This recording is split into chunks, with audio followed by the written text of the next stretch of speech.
Hey guys, how Hello. are you? Good. Great movie, great, perfect Friday night movie. My husband and I on the couch, just laughing. It's ridiculous fun. Oh, Oh, thank you. If it isn't the Wild Stallions. Let's rock!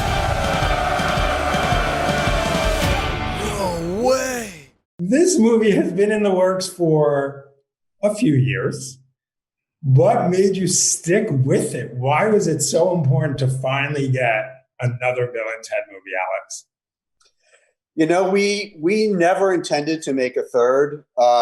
We never felt the world particularly needed a third. But when we were pitched this idea by Chris Matheson and Ed Solomon some years ago, we really did love the idea. It made us laugh and it warmed our hearts. It felt both playable, like from an acting standpoint, because they weren't trying to kind of jam us back into an old box, but it also seemed funny. It seemed like a funny idea, it made us laugh. And so once the guys really got started on writing a script, it was something that we wanted to keep working on. But also, frankly, I think the fans, they were so vocal in their, once they caught wind of the fact we were trying to make it, they were so vocal in their desire for a third that certainly impacted, I think, our perseverance.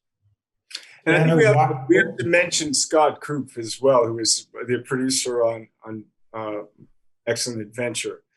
You know, he really was the kind of, with them taking the writers having the idea and the will to do it and the energy to do it. Scott really kind of like, he was like the flame keeper. He like kept the Bill and Ted flame from the rain, and he carried it to other people, and he showed them the fire. And then the next person who was helping with the keeper of the flame was the director, Dean Paraso. And, he was involved with the film for over 5 years.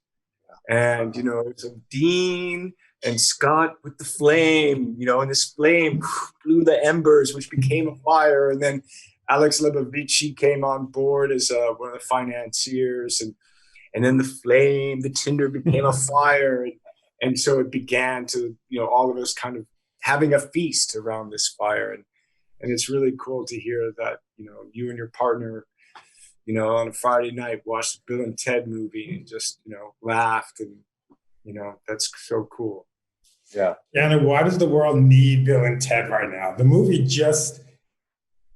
you couldn't have planned it any better. It just seems like the world needs saving, and it's perfect timing. It's really, listen, I wouldn't wish or hope for any kind of circumstance like this for anything, but here we are. And hopefully, Alex, you speak to this, just, what a film and comedy and what it can bring. So, Alex, take me back to the first movie. You're on the set of the first movie. Could you imagine 30 years later, you're sitting in something called Zoom, which is only something you think maybe the writers of Bill and Ted would think of. Yeah. And here you are. Did you ever, in your wildest imagination, 30 years ago, think you'd be here? No, not even 20. And like for a lot of the last 10 years, it didn't look like this movie was going to happen. So, look, we're really grateful that we got to make it. It took a lot of work. It took a lot of people, a lot of hands on deck to get it done. It's been a very challenging time to release a summer movie. It is not ideal for us or for the public or for the idea of comedy and cinema. The perfect environment would be a bunch of people in a theater and hopefully laughing and enjoying it together. But we're really grateful that we are releasing, and we're releasing now. And we're really grateful that our studio was supportive of a rollout plan that included VOD as well as theatrical, so people can see the movie however they feel safe. And we're really proud of the movie. We all worked really hard to make something that we felt had creative integrity and had a reason for being. So hopefully it will put a smile on people's faces. Yeah, no, take me back to the first movie. What's the first thing you think about? What's the one sort of experience from that first movie that you just sticks out in your head? Oh gosh, there's so much, but I think during filming was just how much I laughed, how much Alex and I would laugh like you can't, like crazy, just laughter. Um, yeah, just laugh, laugh. I know this might sound weird, but I forgot how like sort of family friendly the movie is. I don't know Yeah. why. Like I was remembering it like a stoner movie that might not be right for the whole family, but it's completely like kids. They may not get certain levels of it, but everyone's gonna love it. Yeah, we're not stoners. We're not surfers. We really are like, we're very childlike, Bill and Ted. Yeah. That seems to be, I think, why little kids still like the movies. I mean, our fan base now, if people come up to me on the street these days, a lot of times it's with really little kids, and I love that.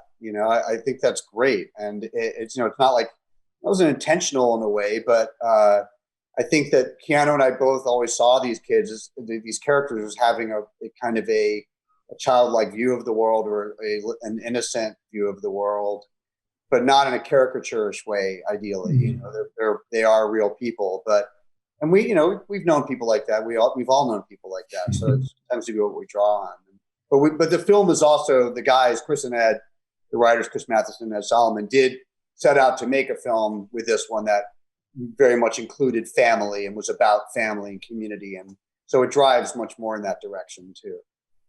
And Keanu, what did you think when you heard the song that saves the world?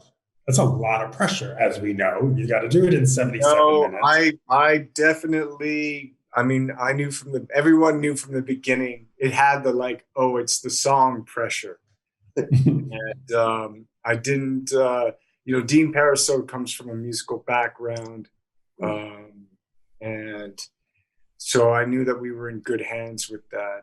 I mean, I guess I could speak about this, but like, when we didn't have the song when we were filming, so Dean played "Obla Di Obla Da" by the Beatles. Mm-hmm.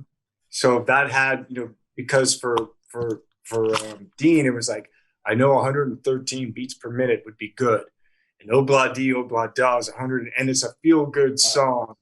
And so for nights, we would just rock out to "Obla Di Obla Da."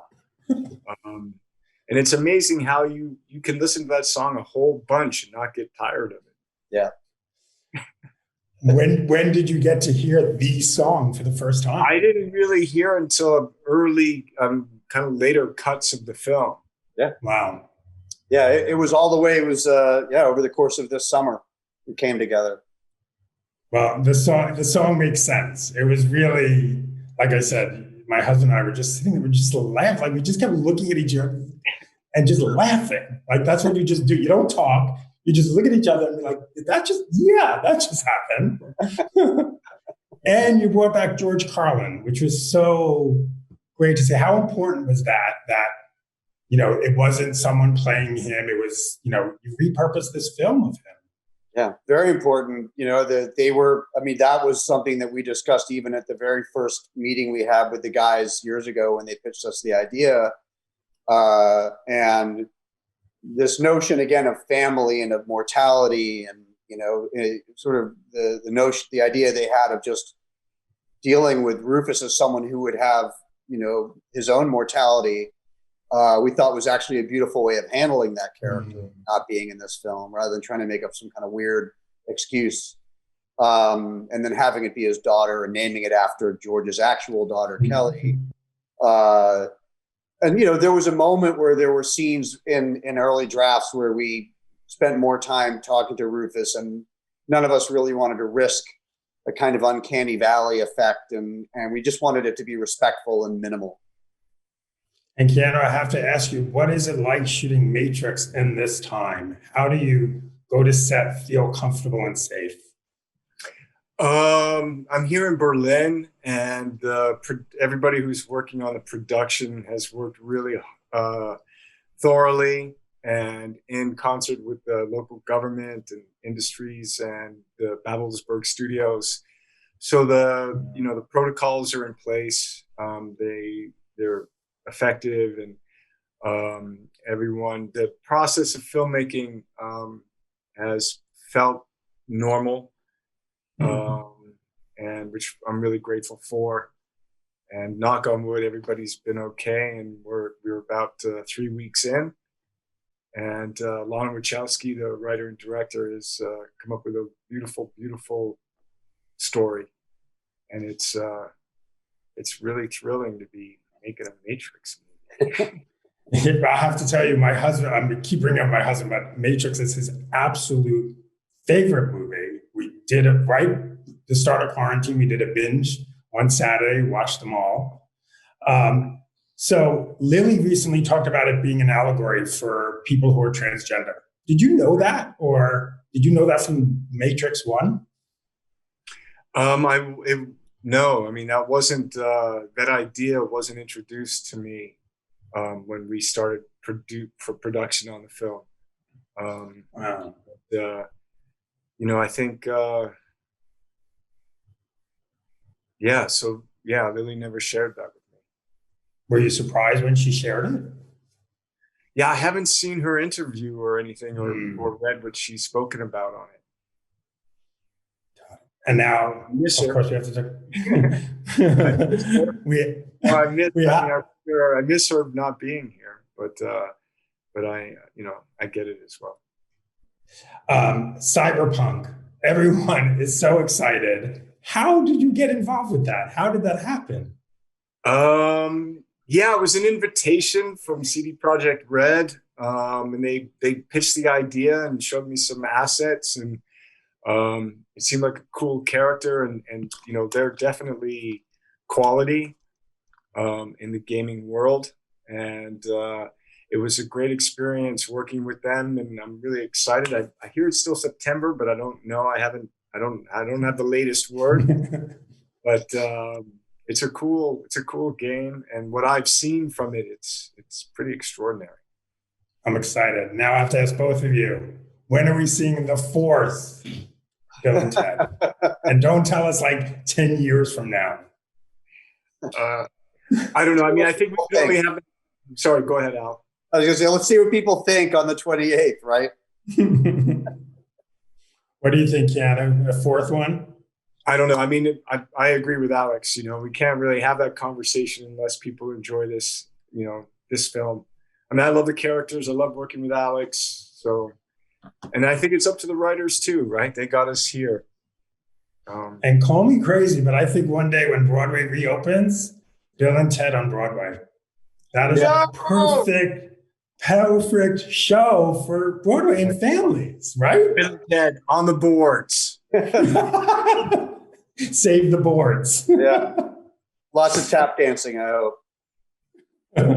Guys, thank you so much. This was awesome. Like I said, it was really a treat. It was worth the wait.